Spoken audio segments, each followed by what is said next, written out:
படுத்துவோம். ஹல்லேலூயா.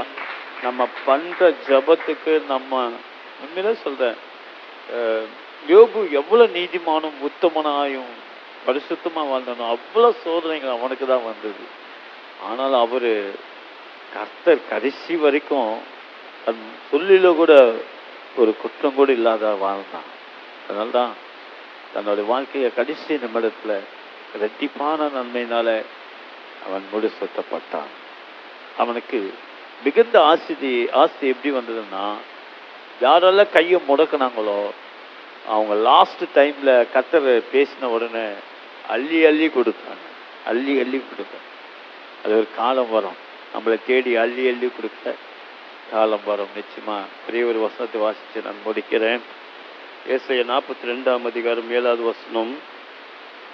ஏசாயா 42ஆம் அதிகாரம் 7வது வசனம். கர்த்தராகிய நான் நீதியின்படி உம்மை அழைத்து உம்முடைய கையை பிடித்து உம்மை தற்காத்து உம்மை ஜனத்திற்கு உடன்படிக்கையாகவும் ஜாதிகளுக்கு ஒளியாகவும் வைக்கிறேன். கையை தட்டலாம், நல்லா பிரைஸ் சொல்லலாம்.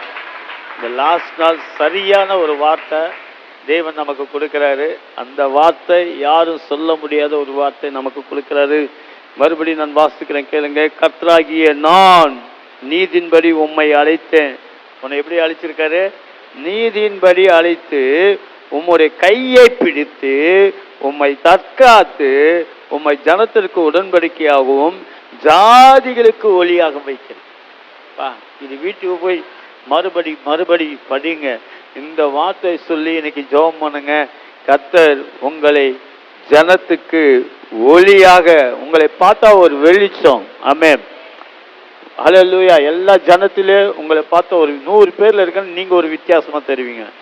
1000 பேர்ல இருந்தாலும் உங்க வெளிச்சம் வேறு வித்தியாசமா தெரியும். ஹல்லேலூயா. இந்த 40 நாள் ஜபத்துல இந்த ஆசீர்வாதங்கள் உங்களுக்கு தேவன் கொடுக்கிறார். உங்களை யாரு காப்பாத்துறாங்க? கர்த்தரே உங்களை தற்காக்கிறார். உங்களை யாரு கையை பிடிச்சு நடத்தல? ஆண்டவர் தான் உங்களை கையை பிடிச்சு நடத்துறாரு. ஹல்லேலூயா. அதனால இனிமேல நீங்க எதுக்கும் கவலைப்படாதுங்க, பயப்படாதுங்க. தேவன் உங்களை ஆசீர்வதிப்பார்.